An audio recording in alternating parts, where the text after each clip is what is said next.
Salut à tous, aujourd'hui on va parler des NFT.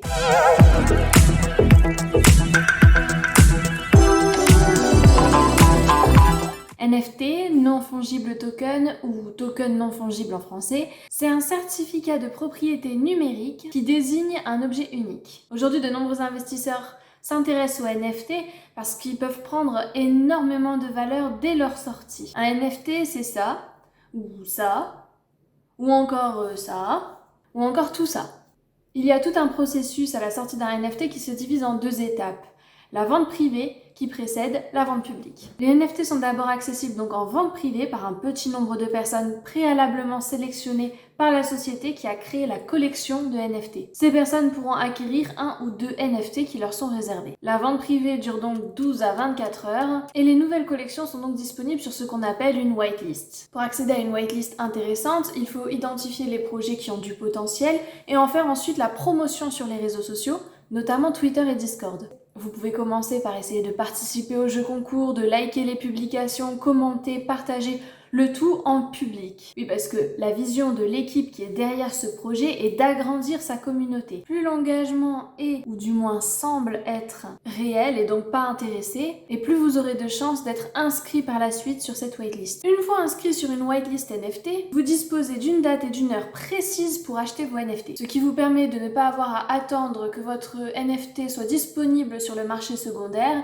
et aussi de ne pas avoir à spéculer pour obtenir votre NFT. Tant que la collection est disponible sur la whitelist et qu'elle n'est pas publique, les personnes whitelistées ont une place assurée pour acheter leur NFT, alors que ceux qui mint arrivent en deuxième intention, et là, c'est le premier arrivé, premier servi. Je commence à parler chinois? Alors j'explique. Minter, c'est simplement le fait d'acheter un nouvel NFT de la collection, juste après que les whitelistés aient fait leur choix. Lorsque l'on mint, on achète le NFT à prix retail, donc à prix de vente publique. Que l'on ait acheté son NFT en whitelist ou que l'on l'ait minté, c'est-à-dire qu'on l'ait acheté en seconde intention, on peut ensuite flip son NFT. Je vous avoue qu'on nous en avec tout ce vocabulaire compliqué, on devrait quand même choisir des mots plus simples comme acheter, revendre. Mais bon, qu'est-ce que vous voulez? C'est l'univers du numérique, on aime bien que tout soit compliqué. Lorsqu'on flip un NFT, on le vend. Mais attention, avant qu'il ne soit révélé. C'est peut-être pour ça qu'on ne dit pas juste qu'on le vend, d'ailleurs. Et oui, c'est-à-dire qu'à ce stade, on ne sait toujours pas de quoi il s'agit exactement comme NFT. On sait ce qui se passe dans la collection, on sait aussi globalement quel est le projet de l'équipe qui l'a créé, mais on ne sait pas encore si on est tombé sur un rare ou un classique, et pourtant on l'a déjà acheté et on propose déjà de le revendre. Même si c'est de la spéculation,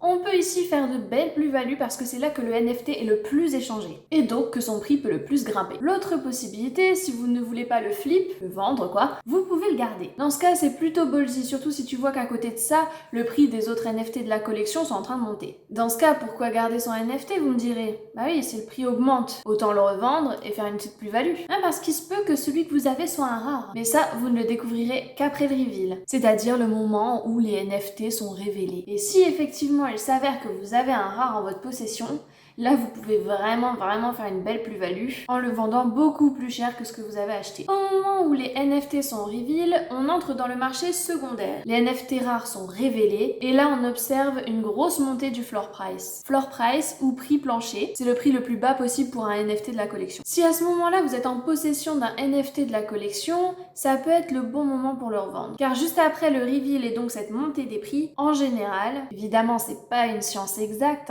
mais en général s'ensuit une chute du floor price. Si à contrario vous n'aviez pas encore acheté de NFT, ça peut être le moment d'acheter le vôtre, car la plupart du temps, ou en tout cas si au moins le projet est bon, la valeur de l'ensemble de la collection va remonter un peu. C'est du moins globalement ce qui se passe sur tous les graphiques des NFT. L'autre possibilité est, toujours sur le marché secondaire, lorsque la collection est révélée, l'autre possibilité c'est d'observer les montées et descentes du prix, d'acheter lorsque celui-ci est bas et de revendre lorsque celui-ci est haut. Un peu comme la bourse quoi. Dans ce cas, la plus-value est moindre et les prix sont plus fluctuants. C'est de la spéculation.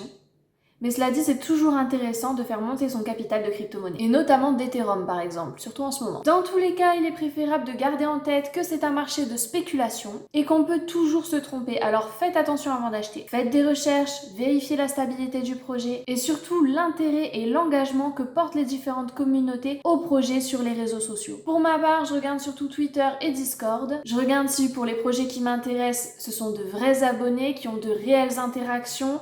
s'il y a beaucoup d'interactions, des j'aime, des commentaires, des abonnés, si les commentaires sont réels, si les profils qui ont laissé les commentaires et les j'aime sont réels. Je stalk à fond quoi. Je teste aussi en envoyant des messages, voir s'ils me répondent, pour voir si ce ne sont pas des bots, donc des robots qui interagissent et que donc ce ne sont pas de vrais comptes. Un vrai travail de détective quoi. C'est tout pour aujourd'hui, j'espère que cette vidéo vous a plu. N'hésitez pas à laisser des commentaires, des j'aime ou à partager la vidéo. Et n'hésitez pas à me parler de nouvelles collections que vous avez découvertes et qui vous semblent intéressantes en commentaire. Et je vous dis à bientôt pour une nouvelle vidéo.